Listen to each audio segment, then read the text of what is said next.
ny tohivaka ny fahamarinana sy ny fikambanan'ny mpiara-mamaky ny baiboly ary ny fikambanana mampiely baiboly eto Madagasikara dia faly manolotra anao ity fandaharana ity. Fantatrao va fa mamatonalina izao? Andro fahadimy.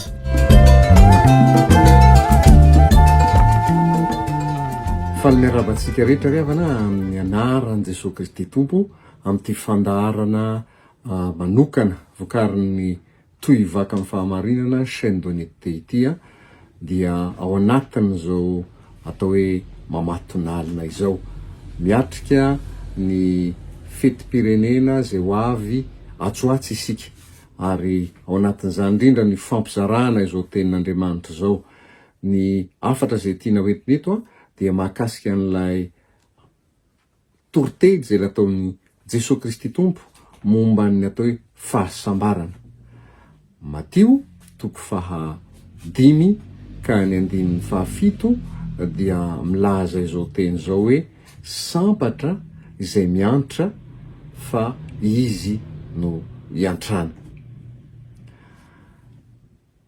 Mariana kely ny fanamarinana na famaritana lay teny hoe sambatra.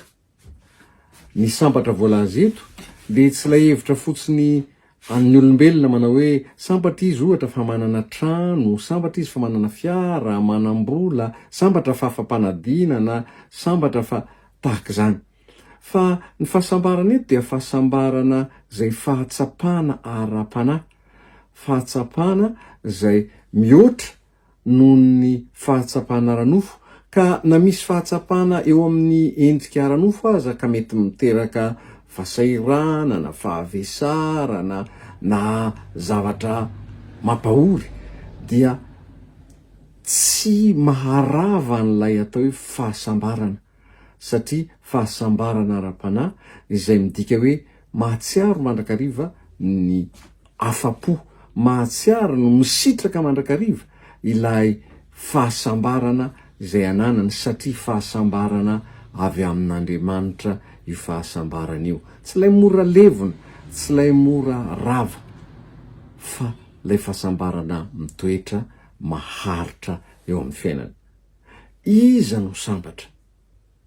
Ny olona rehetra mitady fahasambarana, fa iza no tena manana n'lay atao hoe fahasambarana araka n'lay voasoratra eo.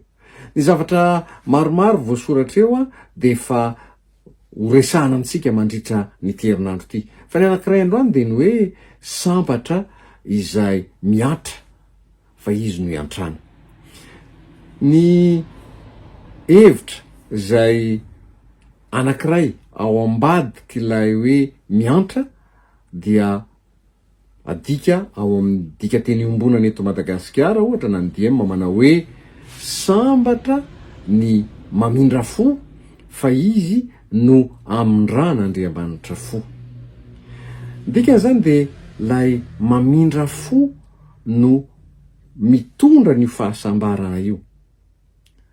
Inona no hevitra amin'ny atao hoe lafiny ara-piainana ny atao hoe mamindra fo?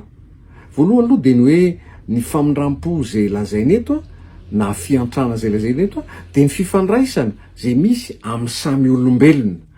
Ka amin'izay fifandraisana zay dia olona manampy ny sahirana ny dikany hoe mamindra fo.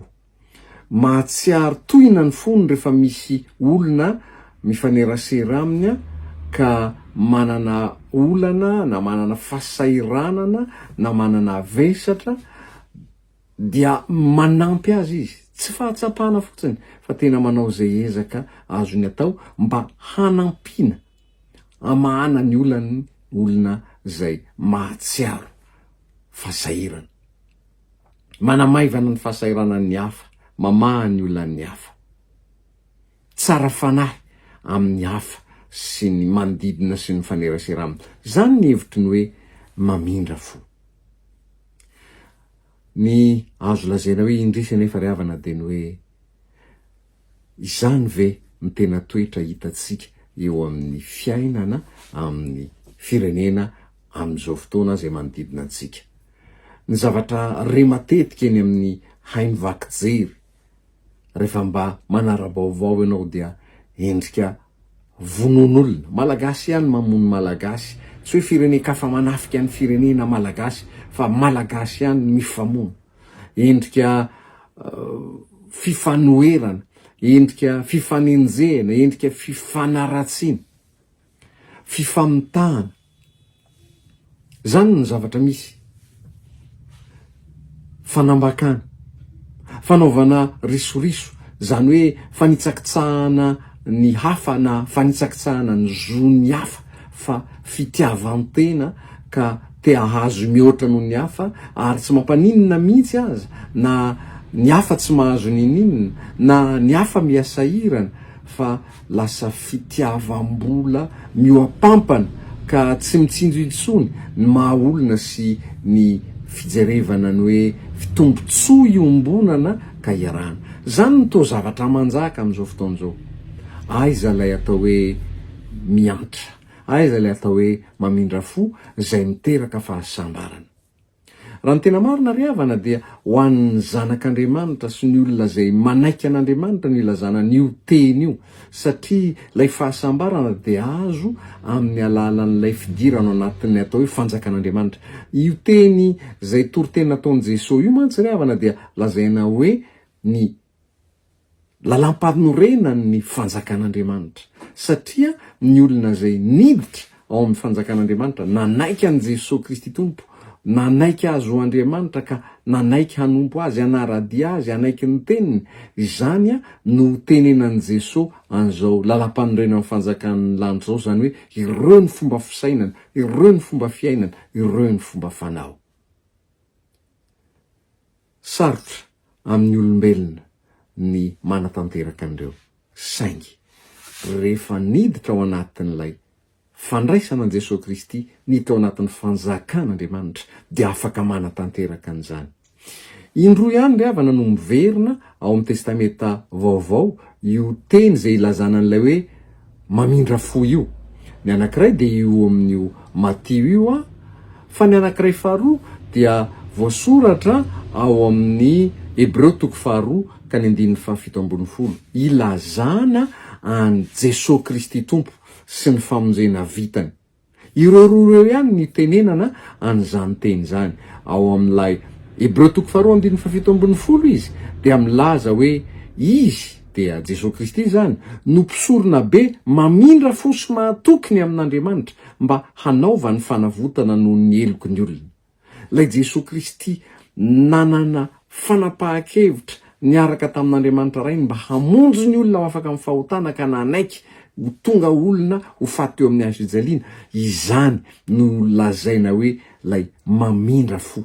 Dikany dia ny hoe lay toetra an Jesosy Kristy Tompo, i toetra angatahana amin'ny olona io mba hahatonga azy ho sambatra, mba hahatonga koa ny manodidina azy hisitraka an'ilay famindrampo.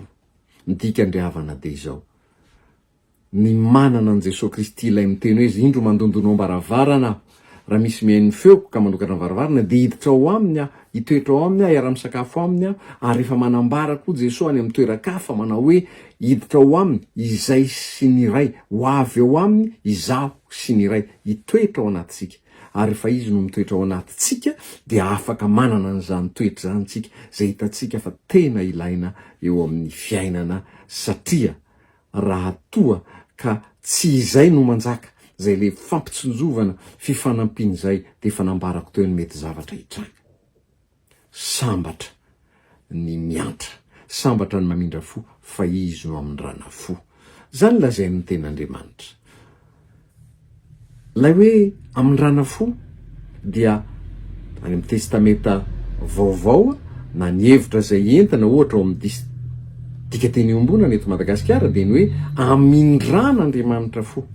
Mety misy tokoa ny valiny avy amin'ny olona amin'ny zavatra nataonao, satria nanao tsara taminy ianao, nanampy azy, namany olona ianao, fa tsy izay le andrasana rehefa tena ao anatin'ny fanjakan'Andriamanitra ianao amin'ilay hoe manao hetsika fiantrana, hetsika famindrana fo. Fa ny valiny avy amin'ilay Andriamanitra, satria ny famindram-po avy amin'Andriamanitra mihitsy ny dikan'izany dia ny fanampiana avy amin'Andriamanitra rehefa mandalo olana ianao. Ny fiainantsika tsy laozana olana, ny fiainantsika tsy laozana fahasarotana, misy ny adi-piainana, misy ny zavatra maro samihafa zay atrehantsika fahoriana amin'ny lafiny maro samihafa, ara-pahasalamana, ara-bola, ara-pianarana, ara-kasa, ara-pianakaviana, ara-pitiavana, ara-piarahamonina. Misy endrika maro samihafa zay ahitantsika olana. Amin'ireny indrindra isika no miandry ny famindram-po, ny fanavotana, ny fanampiana. Ny olona miantra ry havana sy mamindra fo dia manana teny fampanantenana manokana avy amin'Andriamanitra hoe hiantran'Andriamanitra izy, hamindrahan'Andriamanitra fo izy. Amin'ny fotoana zay hiatrehantsika an'ireny ady ireny, ny olona zay hitan'Andriamanitra fa manatanteraka ny sitrapony amin'ny alalan'ny famindrana fo amin'ny hafa, dia mitoetra eo aminy ny teny fampanantenana fa Andriamanitra koa dia hamindra fo aminy, hiasa eo aminy izy. Ary izany fanantenana, ny fanatanteran'Andriamanitra lay mahatoky amin'ny teniny, ary faingana hozy ho avy faingana tanteraka ny teny fampanantenana, izany fitoerana amin'izany toerana izany no mahatonga atsika miroso manatanteraka ny sitrapon'Andriamanitra, satria fantatsika fa azo antoka ilay ataon'Andriamanitra dia ny amindrana fo amintsika ny dikany. Raha manana fahasairana antsika dia manampy atsika Andriamanitra. Manokana ho iaho izany fampanantenana izany, satria araka ny teny io, zay miantra no hiantran'Andriamanitra koa. Mahatanteraka izany ve zaho sy ianao ry havana? Mahatanteraka izany ve zaho sy ianao? Ka mety azon'ny firenena mihitsy azy antenaina mba hitondra fahatsaram-piainana ka hisitrahan'ny hafa rehetra manodidina sy mifanerasera aminao an'izany fiainana izany. Ny lalana azo antoka fa ahafahantsika mahavita sy mahatanteraka izany hoe mamindra fo izany dia ny mandaiky an'ilay mpamindra fo hitoetra ao anatintsika, dia tsy izy izany fa Jesosy Kristy Tompo. Raiso Jesosy Kristy dia hatanteraka izany isika, satria manome hery atsika izy. Ary hitantsika eo fa lay fitsinjovan'Andriamanitra atsika manokana raha mitoetra ao anatiny isika, dia tonga avy hatrany dia mipaka koa amin'ny manodidina, satria fifandraisana amin'ny olona samy olona ny lazainy eto. Dia ho tanteraka lay teny zay lazain'ny tenin'Andriamanitra koa momba ny fahasambarana, tsy ho ahy irery, tsy ho an'ny manodidina ahy irery, fa ho an'ny firenena mihitsy, araka ny voasoratra ao amin'ny Salamo 3:30 manao hoe: sambatra ny firenena zay manana an Jehova ho andriamaniny.